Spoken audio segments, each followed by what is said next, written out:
Hello and welcome. In this video, we'll be covering content-based recommender systems. So let's get started. A content-based recommendation system tries to recommend items to users based on their profile. The user's profile revolves around that user's preferences and tastes. It is shaped based on user ratings, including the number of times that user has clicked on different items, or perhaps even liked those items. The recommendation process is based on the similarity between those items. Similarity, or closeness of items, is measured based on the similarity in the content of those items.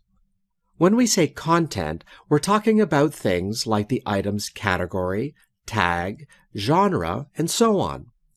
For example, if we have 4 movies, and if the user likes or rates the first 2 items, and if item 3 is similar to item 1 in terms of their genre, the engine will also recommend item 3 to the user. In essence, this is what content-based recommender system engines do. Now, let's dive into a content-based recommender system to see how it works. Let's assume we have a dataset of only 6 movies. This dataset shows movies that our user has watched and also the genre of each of the movies. For example, Batman vs. Superman is in the adventure superhero genre, and Guardians of the Galaxy is in the comedy, adventure, superhero, and science fiction genres. Let's say the user has watched and rated 3 movies so far, and she has given a rating of 2 out of 10 to the first movie, 10 out of 10 to the second movie, and 8 out of 10 to the third. The task of the recommender engine is to recommend one of the 3 candidate movies to this user. Or, in other words, we want to predict what the user's possible rating would be of the 3 candidate movies if she were to watch them. To achieve this, we have to build the user profile. First, we create a vector to show the user's ratings for the movies that she's already watched. We call it Input User Ratings. Then, we encode the movies through the one-hot encoding approach. Genre of movies are used here as a feature set. We use the first 3 movies to make this matrix, which represents the movie feature set matrix. If we multiply these 2 matrices, we can get the weighted feature set for the movies. Let's take a look at the result.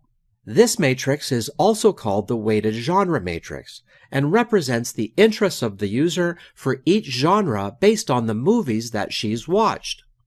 Now, given the weighted genre matrix, we can shape the profile of our active user.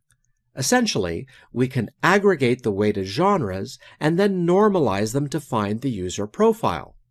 It clearly indicates that she likes superhero movies more than other genres. We use this profile to figure out what movie is proper to recommend to this user. Recall that we also had 3 candidate movies for recommendation that haven't been watched by the user. We encode these movies as well. Now we're in the position where we have to figure out which of them is most suited to be recommended to the user. To do this, we simply multiply the user profile matrix by the candidate movie matrix, which results in the weighted movies matrix. It shows the weight of each genre with respect to the user profile. Now, if we aggregate these weighted ratings, we get the active user's possible interest level in these 3 movies.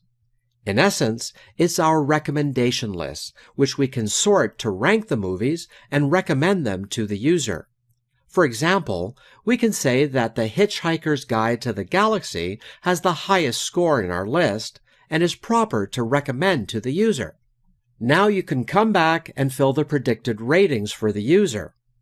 So, to recap what we've discussed so far, the recommendation in a content-based system is based on user's taste and the content or feature set items. Such a model is very efficient. However, in some cases, it doesn't work.